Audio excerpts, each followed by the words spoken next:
Welcome back. All right, late night for me, and it's kind of brutal because I've been doing a bunch of extra videos because I'm pre-recording videos that are going to go live on the channel while I'm on vacation. So, yeah, I got a lot. I got a lot of work to do over the next few days, and I got to work it around the NHL schedule. All right, we're starting things off with the Arizona Coyotes and the Florida Panthers. Vejmelka versus Bobrovsky in this one. McBain versus Lomberg opens up the game. And then 2 seconds after that, at the 7 second mark, we get O'Brien versus Gadjevich. And it really showed that this was going to be a tough game. Although, oddly enough, it wasn't a game that had a lot of hits. So, yeah, we get two fights in the first 7 seconds. Coyotes had the early jump, not getting shots on it, though.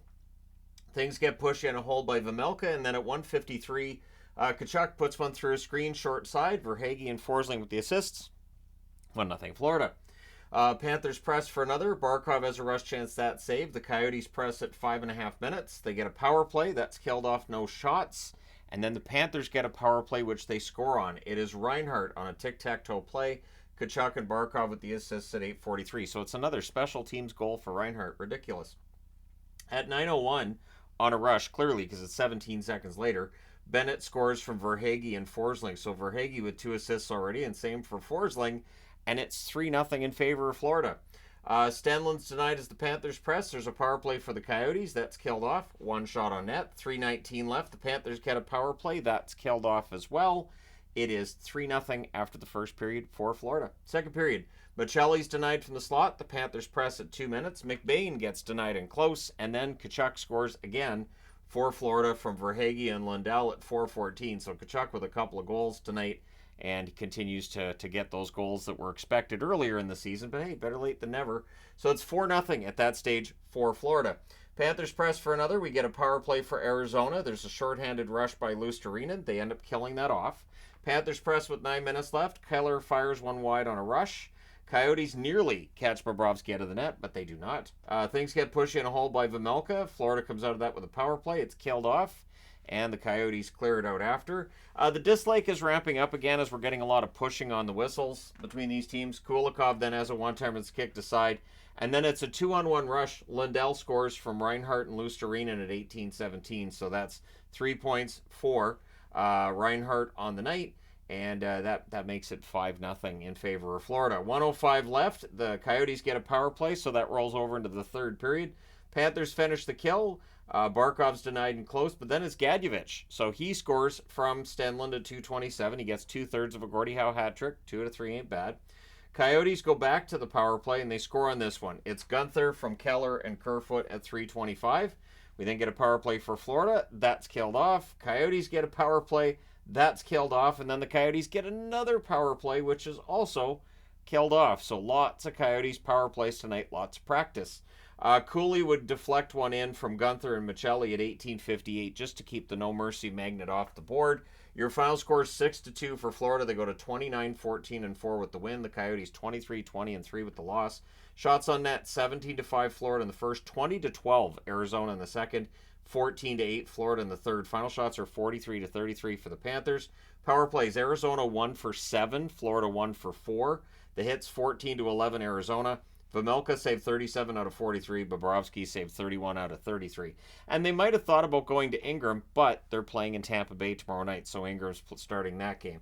But, yeah, if you're Florida, you have to feel pretty good right now. All right, next up, Winnipeg and Toronto. And this ended up being exactly what people thought it would be. A game that was scoreless after 60 minutes. But let's go through how we get there. Brossoit versus Samsonov. The Leafs wearing their reversibles or the Bieber jerseys. Good early back and forth. The shots are 2-1 Jets at 4 minutes. There's a toe save on a Kupari net drive. The Jets with momentum, but Samsonov's the story early in this. Connor has a rush chance that's defended. Domi to Yarncroke, near miss there. Marner's denied from the slot. Puck's held. Leafs press at the half. The Jets then get some pressure, but they're kept to the outside. Appleton has a net feed. That's held. Morrissey exits on a shot block. He would not return. That is bad news for Winnipeg. It didn't look good. The Jets press in the final minute. It's scoreless after 1. Second period, power play for Toronto. Matthews has a chance that's held. There's a shorthanded 2-0. Both Lowry and Barron are denied, so Samsonov, ridiculous. Power play's killed off. We then get another power play for Toronto. That was killed off as well. Jets press at 8 minutes. In fact, the shots are 5-3 Winnipeg at 9 minutes, even though they've been shorthanded for 4 of those minutes. Janssen Fjallby has a rush, that's defended. Robertson has a shot blocker to side. The Jets press with 8 minutes left. This is where they announce Morrissey won't return due to the lower body injury.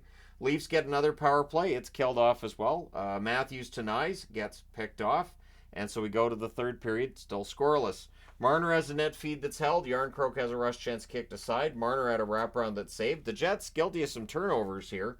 The Leafs get their 4th straight power play, but Winnipeg kills off their 4th straight power play. Nyes to Yarncroke, near miss there. Kupari has a 2-on-1 chance that's held. The shots are 9-5 Toronto at the half. Jets press with 8 minutes left. Teams exchange rush chances. 5:02 left. The Leafs get their 5th power play. Winnipeg hasn't had one yet. So we get 38 seconds of 4-on-4. Everything's killed off, and then with 35.1 seconds left, the Jets get their first 2-minute power play. So that rolls over into the overtime. We're still scoreless, so I put the Tony the Tiger magnet on there already because can't jinx it. There's 2 goalies putting up shutouts. So Connor has a shot that's held. The Leafs finish the kill, and then Matthews scores from Riley and Robertson at 4:13.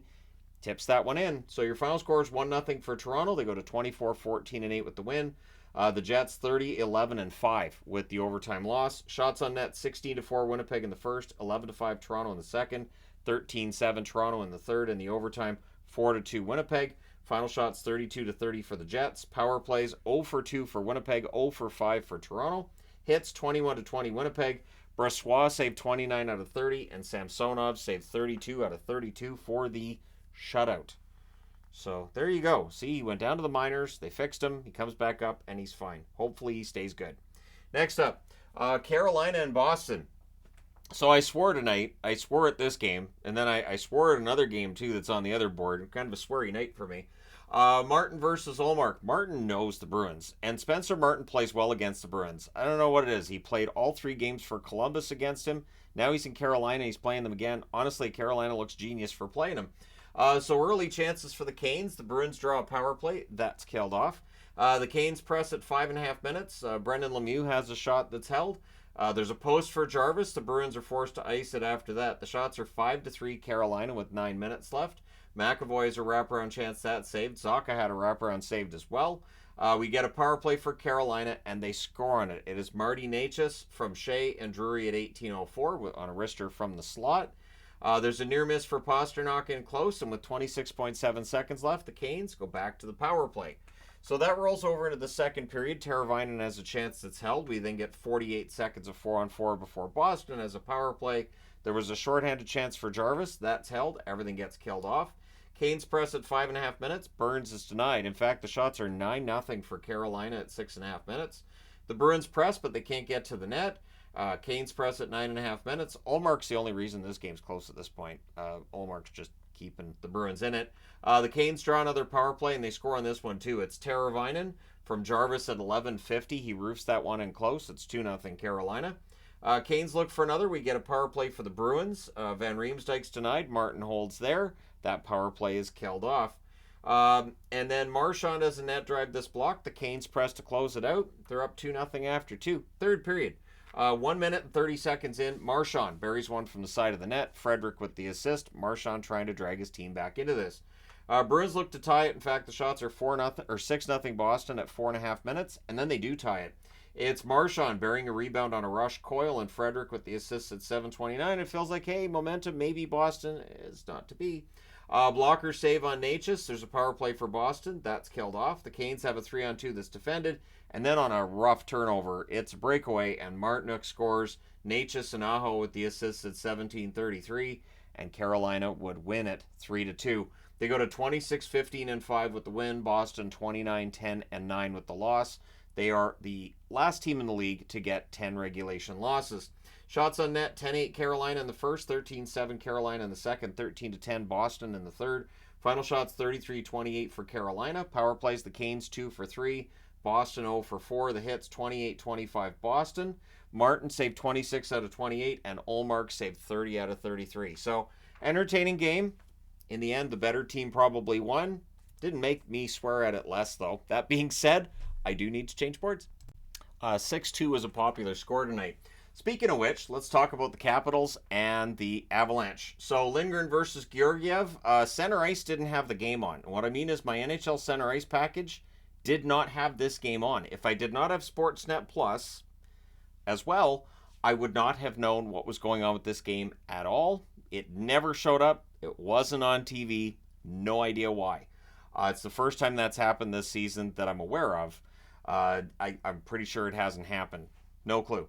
Caps had the only shot on net 2.5 minutes in. There were lots of early whistles in this one, too. Not a lot of flow. Byram has a shot that's blocked and cleared. The Caps press at 5.5 minutes. There's a net feed to Sandin. That gets blocked. McKinnon has a rush chance that deflects out. We get a power play for Washington. That's killed off, but the shots are 5-1 for the visitors 9 minutes in. So they had a good start. The Avs then press at the half, and there's some good forechecking by them as well. Rantanen's denied and close. The Caps go back to the power play. There was a shorthanded rush for Cogliano that didn't get to the net, but then Makar buries one from the slot, shorthanded. Cogliano with the assist at 19:23, and then the Avs finish the kill. So it's 1-0 Colorado after one. Second period, McKinnon has a shot that's held as the Avs press. We then get a power play for the Avs, and they score on it. It is McKinnon from Rantanen and Makar at 2:39. He buries that one on a nice cross-ice pass. Caps look to respond, but shots are 5-1 Colorado 5 minutes in. The Avs press at 6 minutes. They draw a power play. They score on this one as well. It's McKinnon again. Makar and Rantanen with the assists at 7 minutes. The Avs press. Lehkonen has a shot that's held.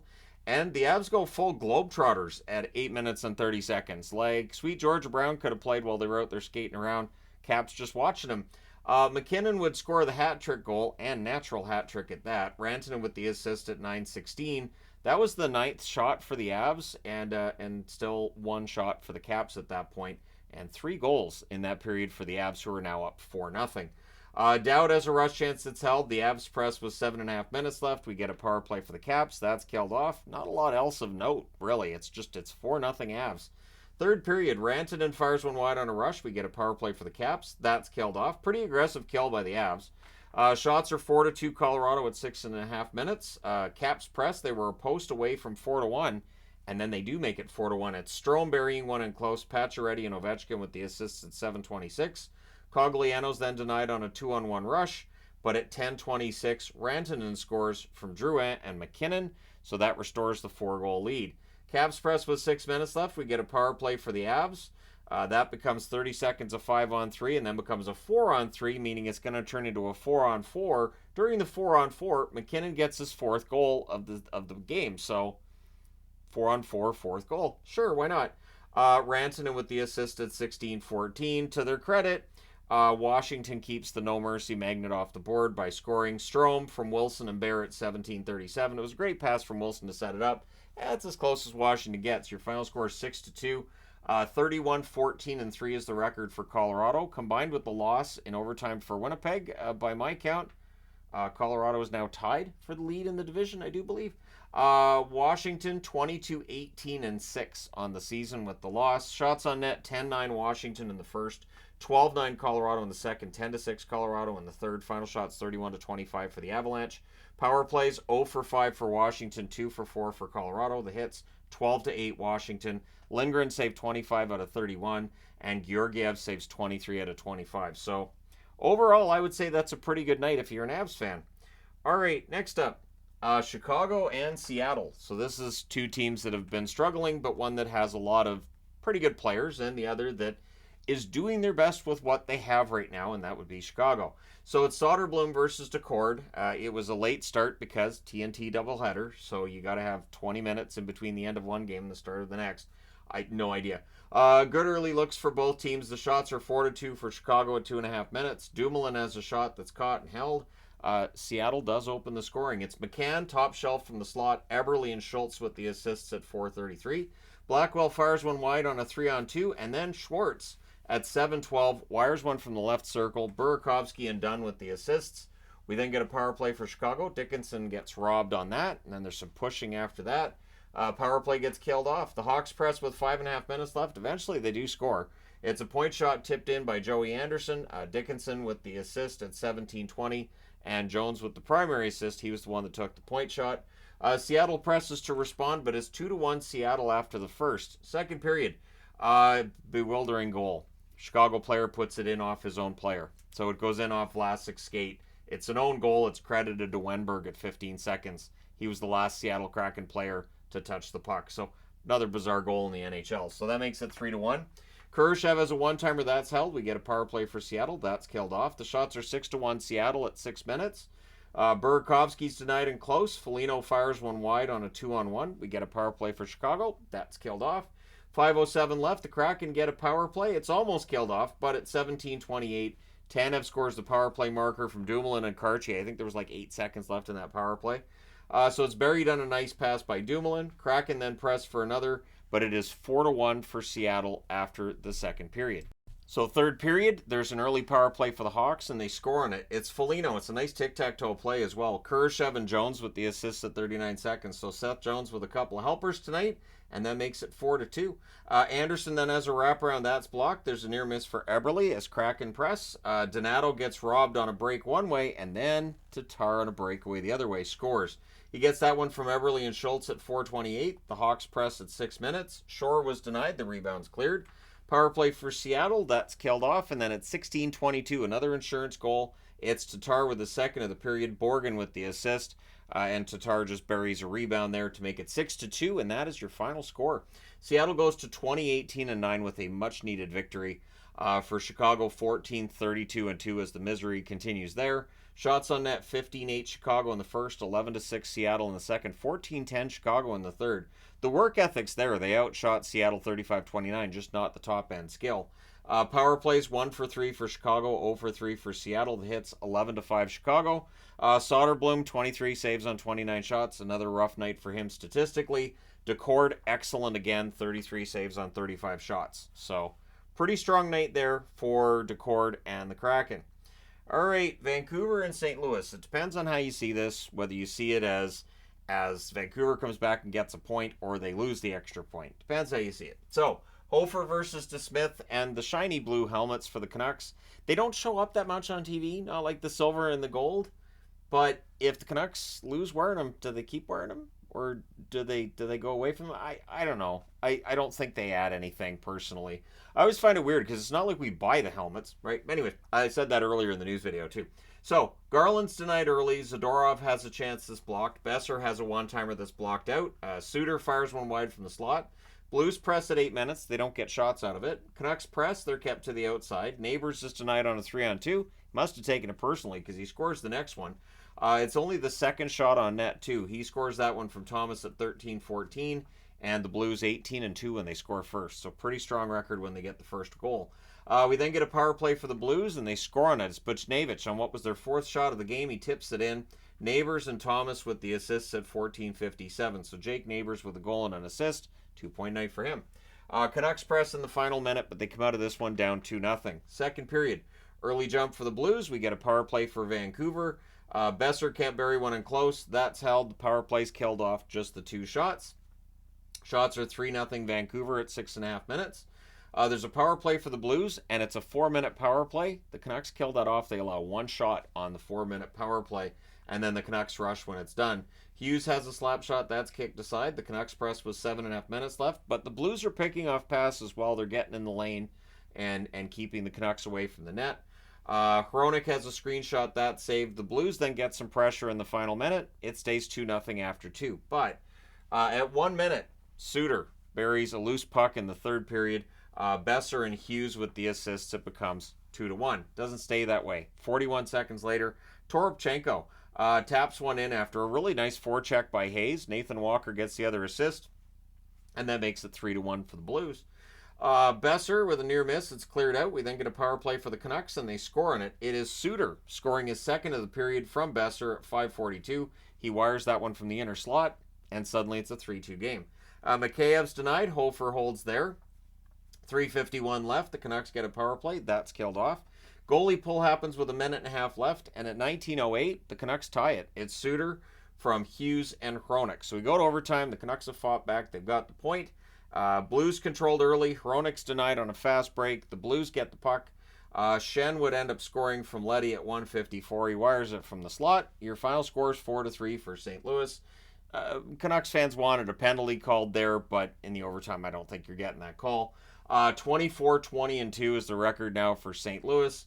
With the Vancouver overtime loss, they're 32-11-5. So that's 69 points. Have your chuckles. Hopefully they're at 71 points their next game.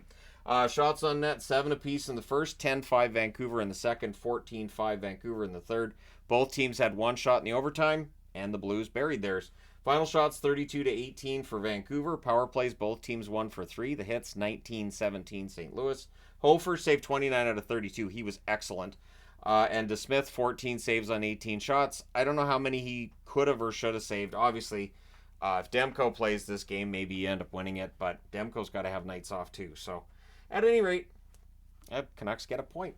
All right, next up, last one for tonight: Buffalo and LA. I don't know, what is Buffalo. What is Buffalo?